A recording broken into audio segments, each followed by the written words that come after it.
Good morning, church. Hey, I'm glad you're here. If you're a visitor here this morning, we're pumped that you're here to worship with us. As a church, it's our vision to connect people to Jesus and love our community. And part of connecting to Jesus is understanding where Jesus is in real life situations. And marriage is one of those things.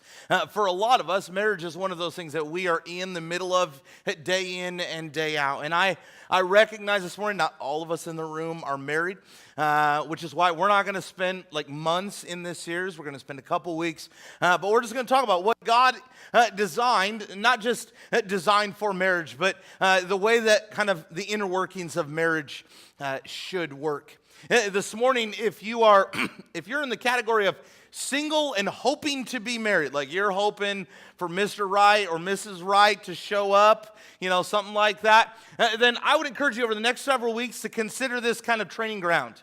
If this is what God designs, then I need to prepare myself, kind of the boot camp type mentality.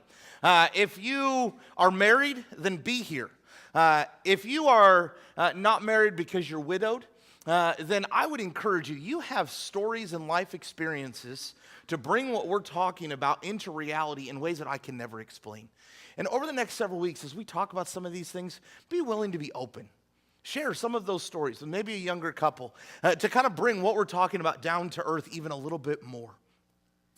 When it comes to this topic of marriage, this past weekend, Emily and I, we went to St. Louis and back just for a quick overnight trip. And while we were driving, Emily and I, we have drastically different music interests, okay?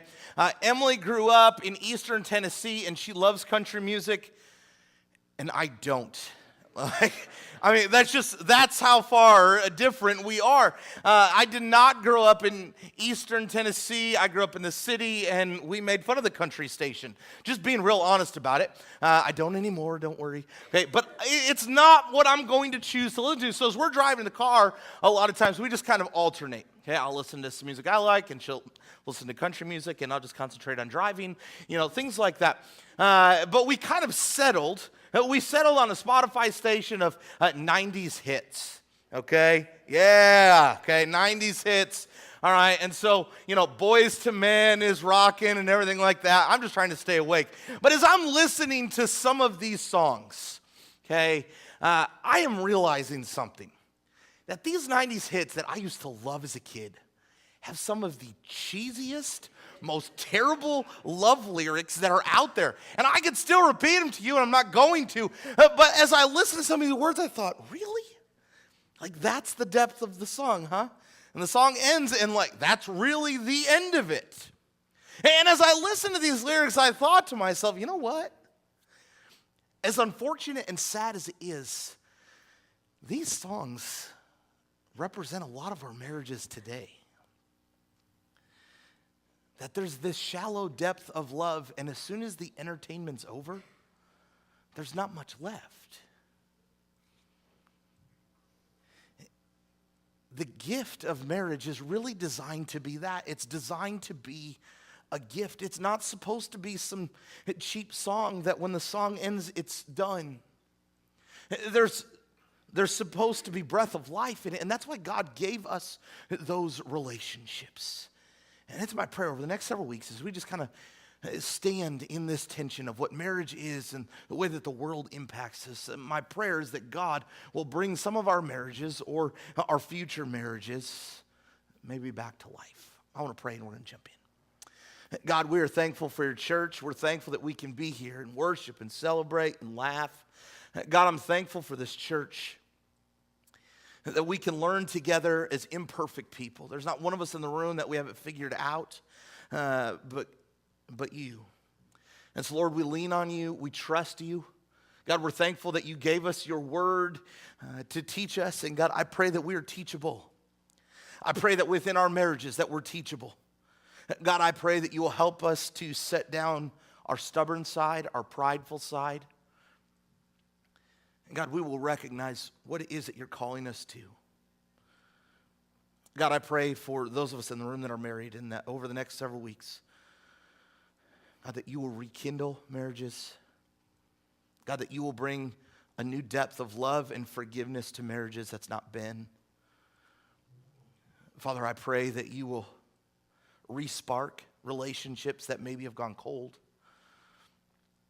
Father, I pray that you'll help us to prioritize you over everything else.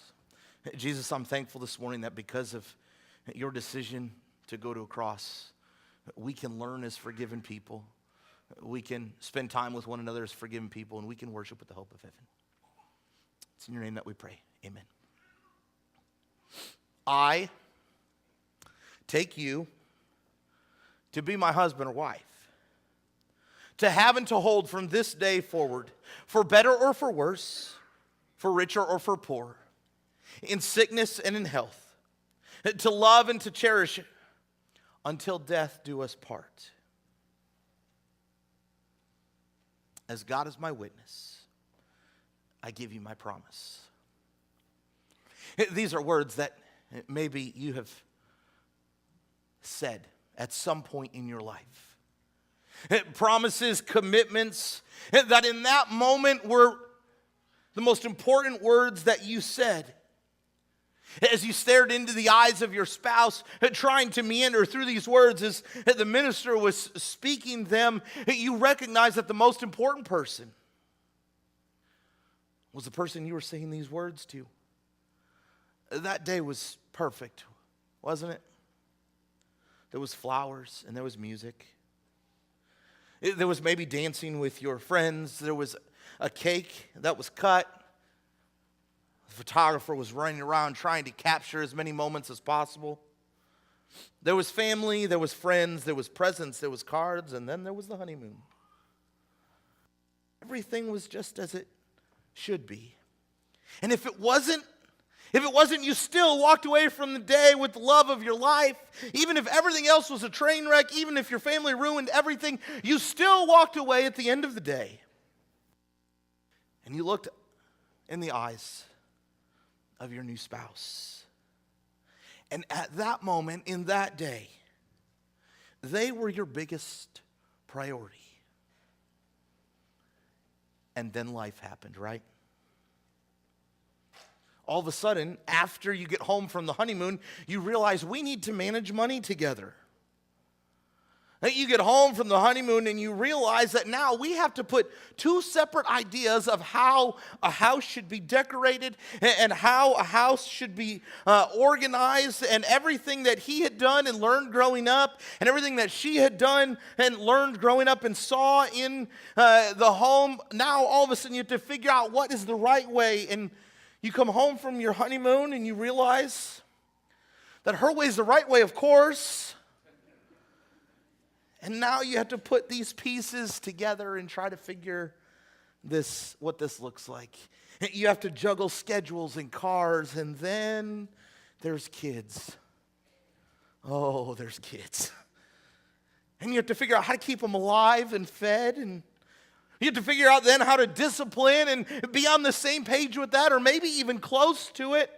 You have to figure out what vacation for a family is going to look like, and who's going to do what. Roles are then shifted around again now that there's more people in your house, and now you have to run here and there and get people here and get home from work and fix meals and all of this stuff. And what was once the priority of all of your relationships now sits down someplace next to the dog. And you sit and you wonder, what happened? Where did the wheels fall off? I mean, I don't remember this like crash moment when everything just fell apart, and maybe a few of us do, but it seems as though the wheels just kind of drifted off the car and it just kind of glided in to a stop. And the passion and the romance and the intimacy now all of a sudden seems to be an afterthought. And the time that you give your spouse is brief and tired at the end of the day as you turn on Netflix. And you think, where did it go wrong?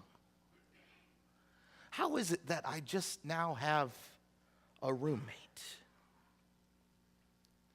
And I know that this is not the story for all of our marriages, but for a lot of them, we can find some similarities within some of those struggles, where the priority list has all of a sudden been shuffled and the cards have been redealt, and you wonder, where do I stand in my spouse's hand of cards, right?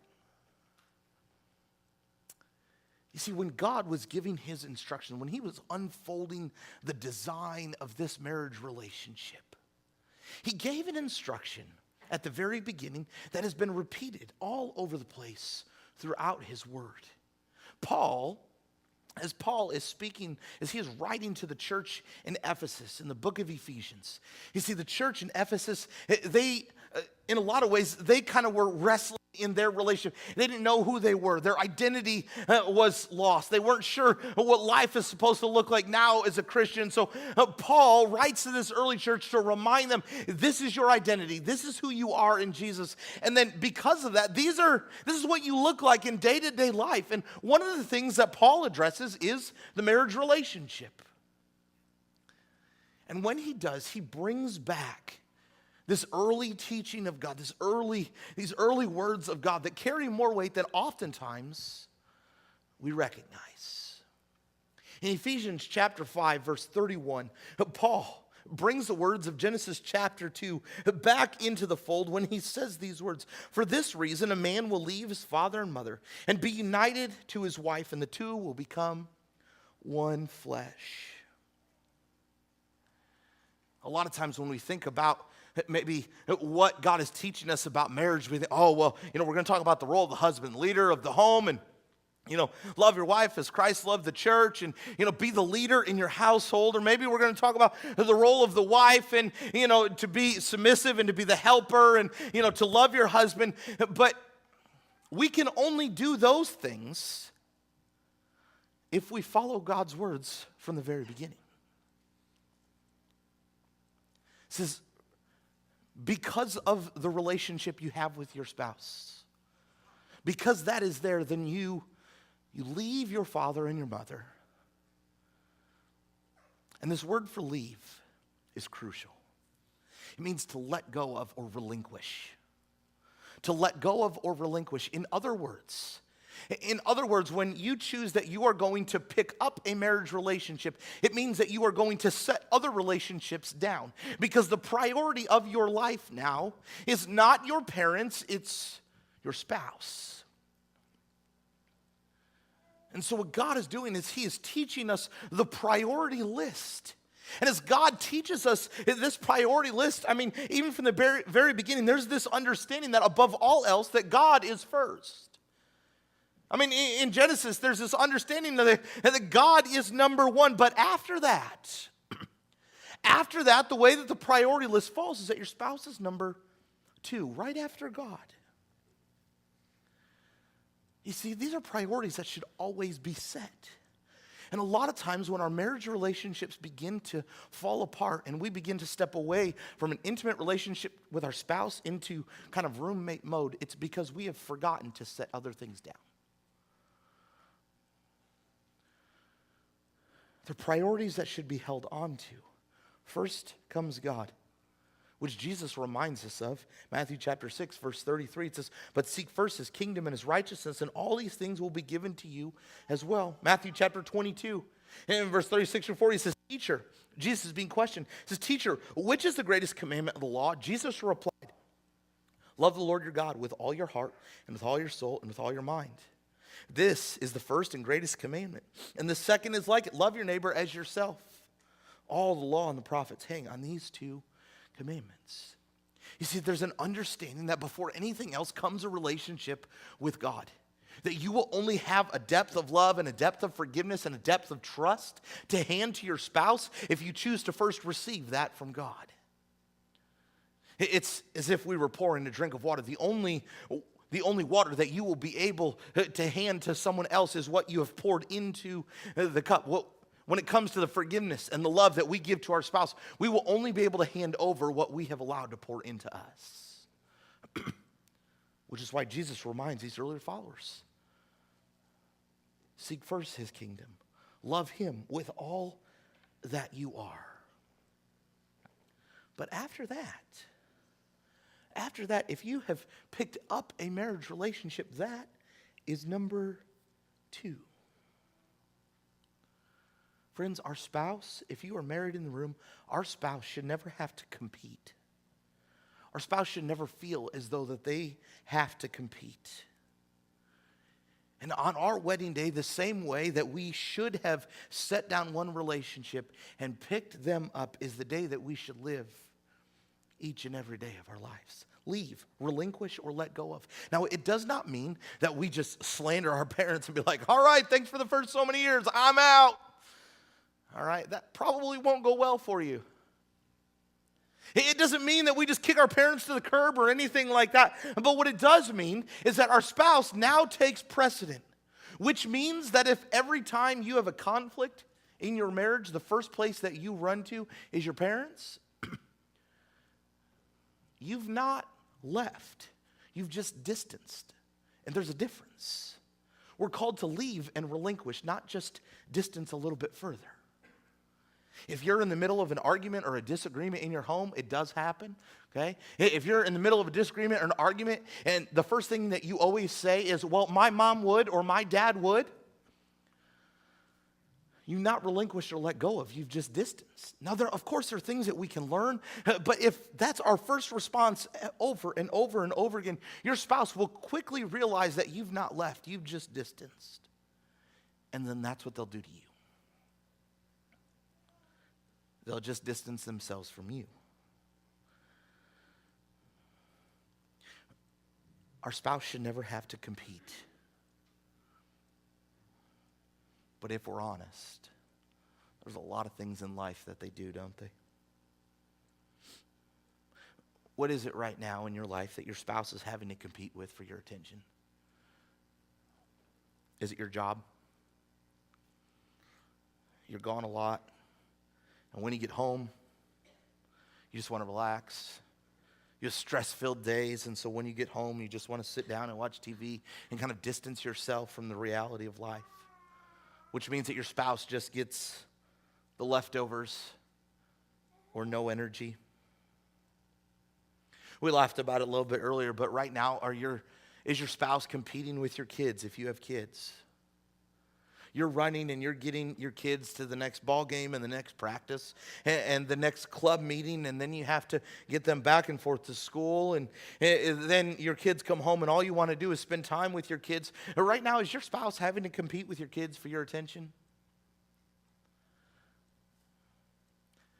And I want you to love your kids, and I want you to be, all of us, to be good parents. But I guarantee,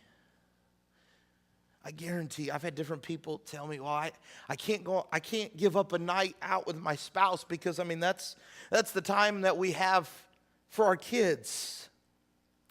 I guarantee one night a week or even one night a month away from your kids to spend time with your spouse is eternally better than them always having to choose one parent because you couldn't get along with your spouse. A date night, a planned date night, intentionality to choose your spouse over your kids at times is the best gift that you can give your kids. A healthy marriage will bless them for years and years and years, far more than you just being present with them. Is your spouse having to compete with your kids to be your priority? Maybe your spouse has to compete with your personality. And this one is difficult because they chose it, right? But maybe you're the extrovert in your relationship. You show up in a crowd and you can talk to the wall and end up laughing and having a great time.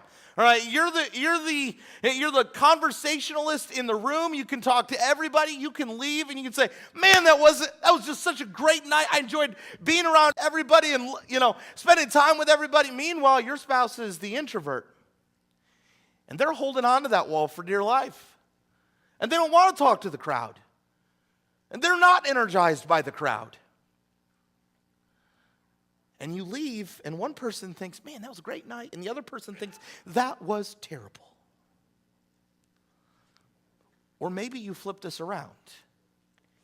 And maybe you're the introvert and you don't want to go anywhere. You find comfort just being in your home and staying in your home and making sure your home is clean. Meanwhile, your spouse is the extrovert and is energized by people. And every time your spouse wants to go and be around people, it's an argument.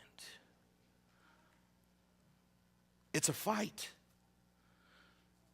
Because your personality says, no, I have to be inside. Is your spouse having to fight your personality to be a priority?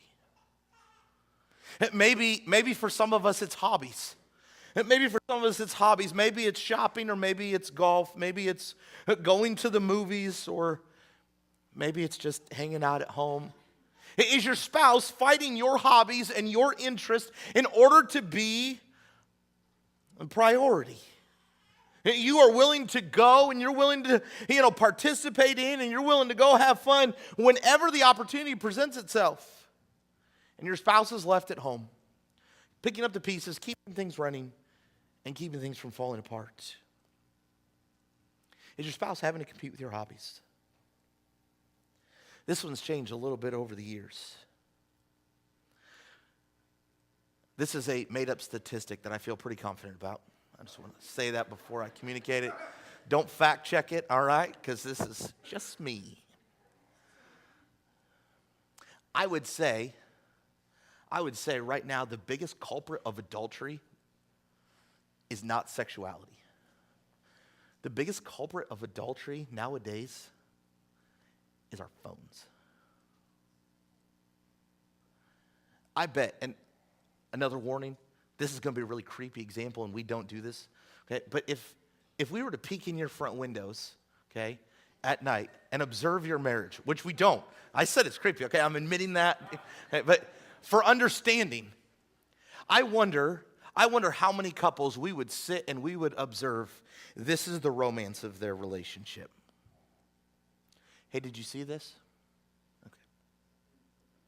Right? Hey, I got this message from so-and-so today. You should read it. Okay. And then it's time for bed. And you spent all evening sitting in the same room within proximity of your spouse, and you never said anything other than, did you see this or did you read this? Because we are completely infatuated with a device more than we are the person that we fell in love with. And you might still be married and you might still be together and say, well, we've not committed adultery. But when was the last time you had a good conversation? When was the last time you actually shared what's going on in your heart about life? And for some of us, we can't remember because we texted it to someone else or because we shared it on social media, but we've not told our spouse. And when we think about what it will look like to prioritize our spouse over our kids, and when we think about what it would look like to prioritize our spouse over our personality, or prioritize our spouse over our hobbies, or prioritize our spouse over our phones and set our phones down at night and interact with our spouse, that step for some of us is absolutely enormous. That step for us to put some of those things down in order to pick up what we had picked up at one time, it seems almost too difficult to comprehend. But when God tells us within our marriage relationships we are to leave in order to pick up, then He really means it. We're supposed to leave our father and mother, but it's because we're supposed to pick this up. We're supposed to leave other elements of our life because we're supposed to pick this up. Friends, our truth for this morning is this: sacrifice is the currency for priority. Sacrifice is the currency for priority. That if our spouse is going to be a priority in our life, then there are going to be moments in our life where it takes sacrifice. It takes us setting something down in order to pick something up. It means we sacrifice, our real close, deep relationships of Facebook when we set our phones down because we want to pick up a conversation with one another. It means that we don't do certain things with a group of friends because we want to pick up a relationship with our spouse. Sacrifice is the currency for priority. Where is it in your relationships, married or not? Where is it in your relationships that you have not spent enough sacrifice to make what's right the priority?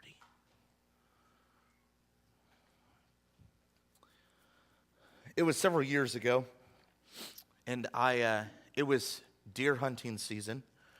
And I didn't hunt growing up, but I've picked up deer hunting since Emily and I have gotten married, and now I thoroughly enjoy it. I love hunting, especially during rifle season. And so it was deer season back several years ago. Emily was pregnant, and I always hunt with my brother-in-laws, and so I had told them, hey, I'm in to hunt tonight and tomorrow, but I'm not going to get out there till real late. I'm not going to get out to the cabin until real late because I have to do, these other things and then put the kids to bed, and then I've got to pack, and so it'll be late when I get up there. And so I go home and, get the kids to bed, and I do the other things that I need to get done, and then I start packing my bag. Emily said, why are you packing your bag? See, friends, I had forgotten one detail in this equation.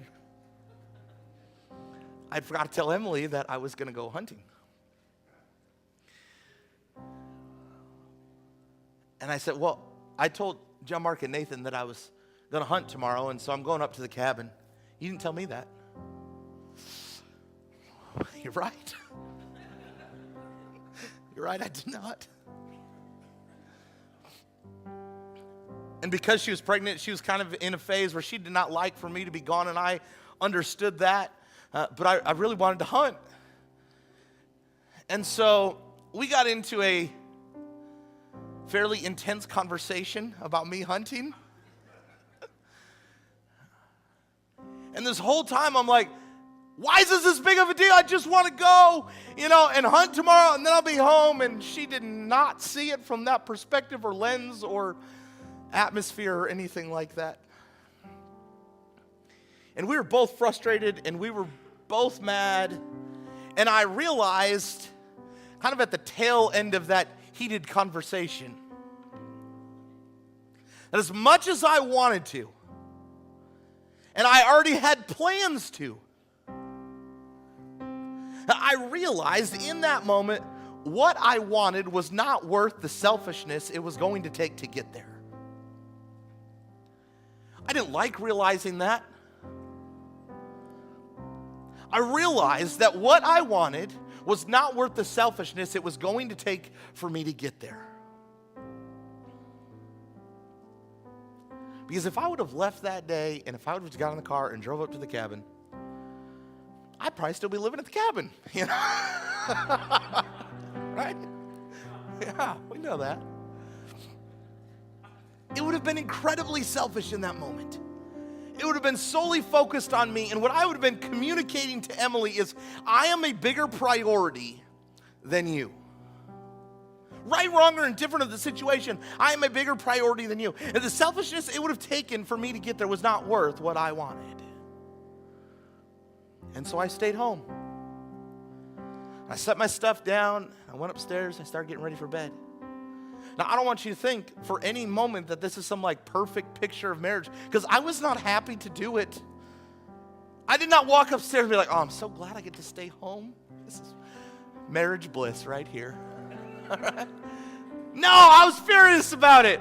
I set my bag down and I walked upstairs and I looked like a 3-year-old throwing a fit. All right? And I know that if I would have went that night, God would have taken every deer from miles around and scattered them away from me. I know it. I know it.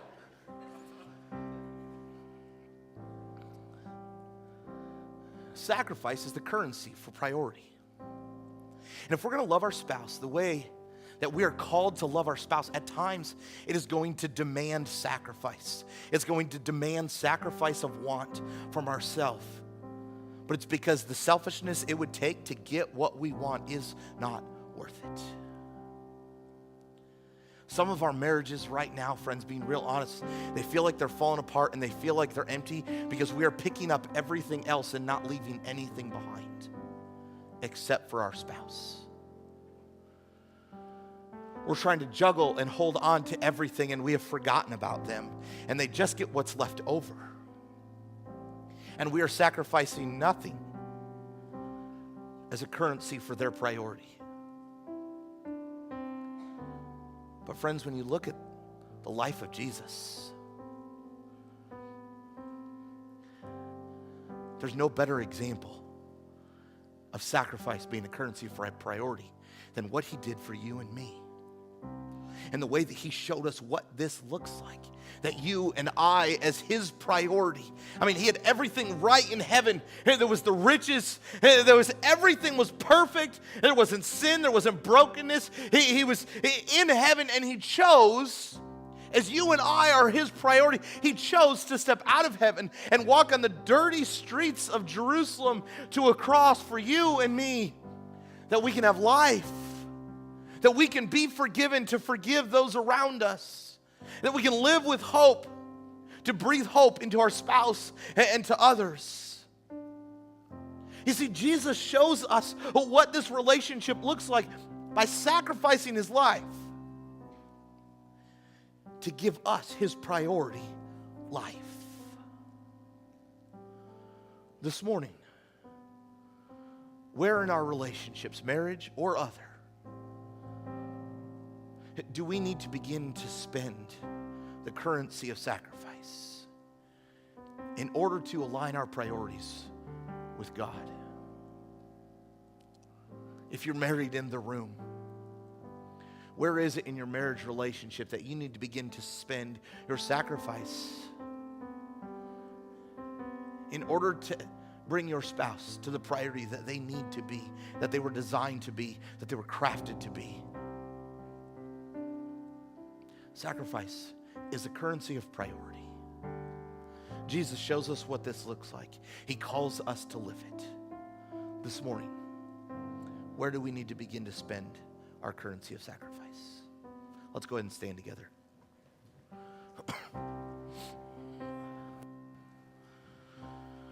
We're going to worship and we're going to sing. We're going to spend some time looking at, what does my relationship with Jesus look like? What does my relationship with my spouse look like? What does my relationship with my friends and some of my family look like? If sacrifice is the currency of priority, am I spending it on my spouse? Do they know that they're a priority in my life? Or just honestly, do they think that they're just what's left over? At the end of the day, when I'm spent, that's when I maybe get to them. Friends, where is it in our life that, like Jesus, we need to begin to live sacrifice to show others the priority that they are and that God designed for them to be in our lives?